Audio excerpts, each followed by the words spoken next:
A bit of story time today, and I assure you it's not clickbait. Before I get into what happened and why I'm talking about it here, I'll just point out that in lieu of me sitting and talking to the camera, which is ironically relevant today, you're going to get a mini preview of everything that I have coming out over the next 6 months. I want to try to keep this succinct, so I'm going to start out with how the sabotage may have begun and how it surely ended. Then I'll move into some insight into the future of the channel, and lastly, I'll be asking you for your opinions about a few things. I'll note openly, I might be oversharing in this video since things like this are rarely talked about by creators. Not sure if that's because things like this are truly rare, or because it's simply not riveting content.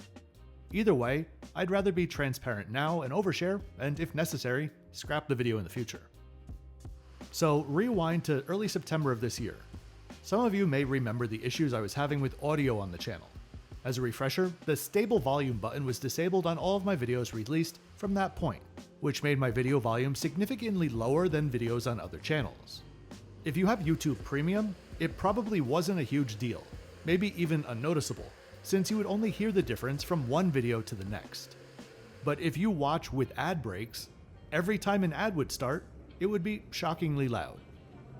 Over the course of September, my views and revenue went down by enough that I was starting to panic a bit about the audio. My views essentially went down for new viewers who were no longer choosing to watch a second video, likely because they thought I didn't know how to do audio. I don't really blame them.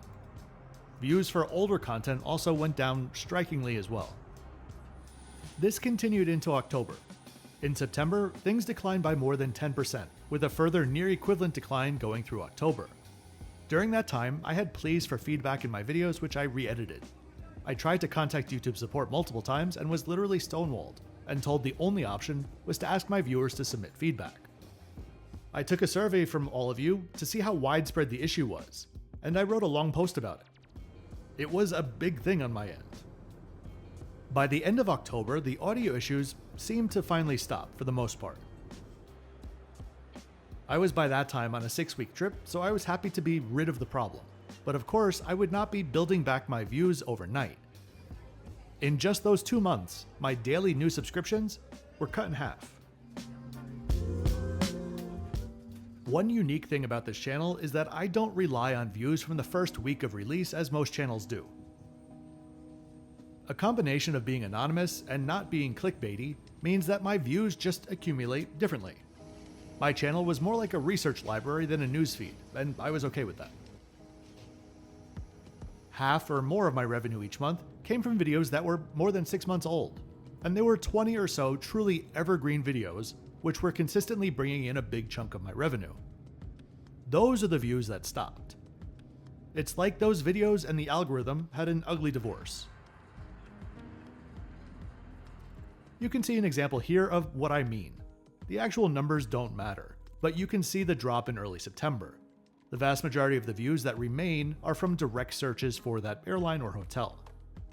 Now, if I look at my top 15 videos from the past 48 hours at any given time lately, not only are the views for each of those videos around a third to a half of what they were before September, but those older evergreen videos are nowhere to be found. Nearly everything on that list now is newer videos published since the audio stuff happened.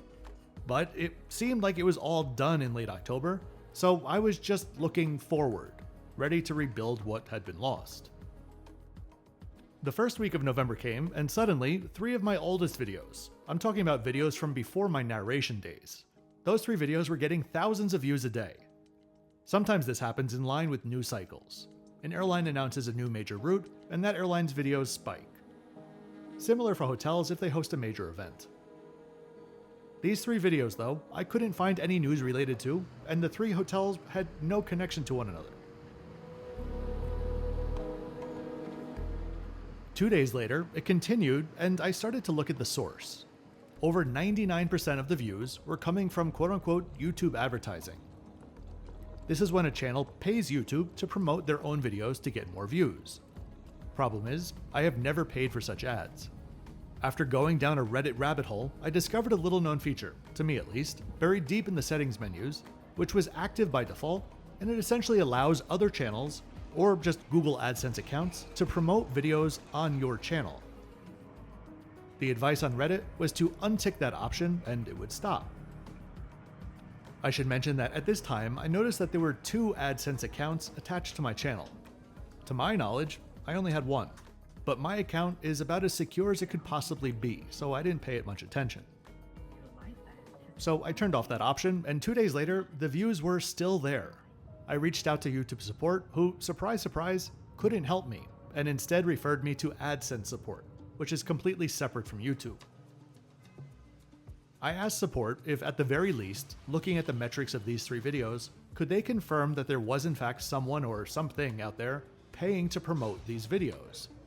Yes was the answer. Shit. That meant that the call was coming from inside the house. Somehow, either someone hacked into my channel to attach an account, or someone who knows my channel hacked my AdSense account and did it that way. You may be wondering, as I was, can't I just see the owners of these AdSense accounts? My research says no. You cannot reverse look them up. So I deleted both of them and the views stopped immediately. The damage was already done though. 100% of the views were coming from Kazakhstan and Vietnam, from very young age ranges. Never in my wildest dreams did I know of or imagine that this was a real form of sabotage, but apparently it is. Someone who wants to do damage to your channel's relationship with the algorithm will pay to promote an irrelevant video from your channel to an audience that you are clearly not trying to target organically. No offense to Kazakh teenagers, but y'all are not who I'm making videos for. From what I've since learned, the sabotage works in a couple of ways. First, the views that you do get from the promotions tells the algorithm that this is a good demographic for you. But then the follow-up, or lack thereof, is the nail in the coffin. Those same viewers are likely not going to be watching more of your videos. This, in real terms, tells the algorithm that your content has changed for the worse, or possibly some videos aren't indicative of your channel overall. Writing this now, I know some of you are thinking, why didn't he know all of this? And trust me, I get it. I would have loved to beat myself up about it. But the fact of the matter is, YouTube is one of the most gate-kept entities I've ever experienced. There is no quote-unquote creating a successful YouTube channel for dummies guide out there. You need to either follow your gut or follow others' advice, knowing that everyone peddling advice about YouTube is doing so in order to grow their own channel and make money. It's a weird and convoluted and secretive system. So there are just many facets to the whole system that you learn as you go, and here I am. I have been schooled. Funny thing is though, I don't even know how common what happened to me is, since, like I said, no one talks about these things. The damage from September and October was exasperated in the first 2 weeks of November. And while I'm pretty sure the funny business has now finished, still 6 weeks later, I am nowhere near back to where I was. In fact, I'm not anywhere closer to where I was. I think I'll be very lucky to get back to that place in the middle of next year. But this is not Crimea River 2025. And for the record, the audio issues, I have absolutely no idea if that actually was sabotage of any form. But you can't tell me that it doesn't feel like it was as well, considering the timing of it all. Anyway, I've been doing a lot of reflecting, as you can imagine, about all of this, and there were only 2 satisfying conclusions for me. First, I need to get more of my revenue from non-YouTube sources in the future. More on that in a bit. Secondly, I refuse to not turn this into a positive spin in the future, even if it does take a year or 2 to get there. So 3 points of focus: my anonymity, my new channel, and my Patreon. My anonymity first. I always knew that I wouldn't be anonymous forever, but I was always going to try to keep it that way for as long as possible. In the back of my mind, I always expected someone like Egypt Air to post a CCTV photo of me in the airport and that would lead to my outing, something like that. One of the most frustrating parts about all of this sabotage were the limitations that I was faced with because of the channel's format. I couldn't just jump on a live stream and appeal to all of you. Videos like this one right now are simply not effective at all. If you're still listening right now, I thank you from the bottom of my heart. But let's face it, we all know this is not the best way of doing this. Then there are the other platforms. I never did Instagram or TikTok or any others because how many Instagram or TikTok accounts do you follow that are human-based without a face? I'm guessing none. Because of that, I never saw those platforms as an option. Even YouTube Shorts. I'm not opposed to them, but faceless shorts, they just don't hit the same. So I'm still in wrapping my brain around all of this mode. But I think, somewhere around the end of 2026, the anonymity is going to end. It's no longer serving the channel. I know I have a lot of viewers that don't support that, but here's the thing. I'm not going to change. If you valued my honest opinions before today, they will be the same tomorrow, and next year, and after that. Will my tactics when filming need to change? Sure, but I can handle that.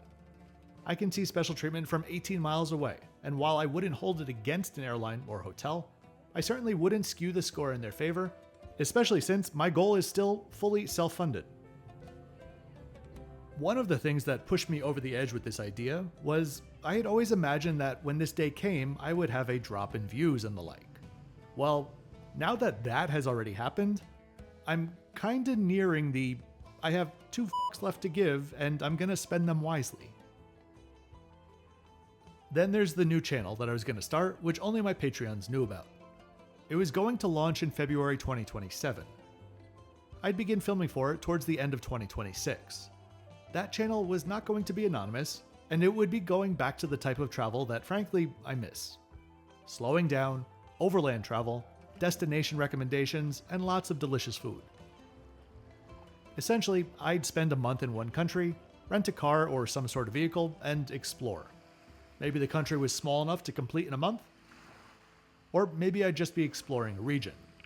I'd begin posting on the new channel, all the while maintaining my current channel exactly as it is now. The other channel would not be a secret, so technically it would be outing me on here as well. But that was the price I was willing to pay, and I wasn't going to include my face on here even after that channel began. My only update on all of this now is I'm not sure if I will begin that content as a second channel, or if I'll just somehow work it into this channel. Perhaps with a name tweak. Honestly, I don't know right now. This is just in the air at the moment and filed under, I can think about this in a couple of months. Either way, it doesn't change the travel plans that I'm making for the new content, one way or the other. The last piece of the puzzle at the moment is Patreon. This is not a please sign up for Patreon, I need you more than ever now, though of course, that would be lovely. I'm talking about this now because I want to know from anyone that is not a Patreon and thinks that in some world they could be. What kind of content would you want to see there? What kind of content or advice would you want to see that would make $8 or $12 or $20 a month something that you'd consider? More so than ever, I am open to any and all suggestions. I know there are some of you that are mumbling, the day I pay for stuff like that is, okay, I know, I get it. It's not for everyone and that's okay. I truly appreciate your views here. To make it fair to my actual Patreons, I'll need to limit the scope of this. But if you have ever been curious about the type of content that I post over there, I'll be giving out a free month if you ask for it in the comments. Limited to the first day or two of this video, and capped at a number which I don't know yet. Forgive me for that. But I have no problem allowing some of you to dig around a bit before giving valuable feedback of what you'd like to see. Patreon is simply a way to supplement my income. Y'all know this is my full-time job, and the only way I look at Patreon is that's what I chose in lieu of more in-video sponsors. So, in a nutshell, I was screwed over, and rather than quitting, it has led me to be as open as I ever have been about the future of all of this. After all, the best revenge is not just moving forward, but also getting better despite what happened. If you have any ideas about absolutely anything that I've talked about in this video, please leave it in the comments and I will surely reply to you. Until many more next times.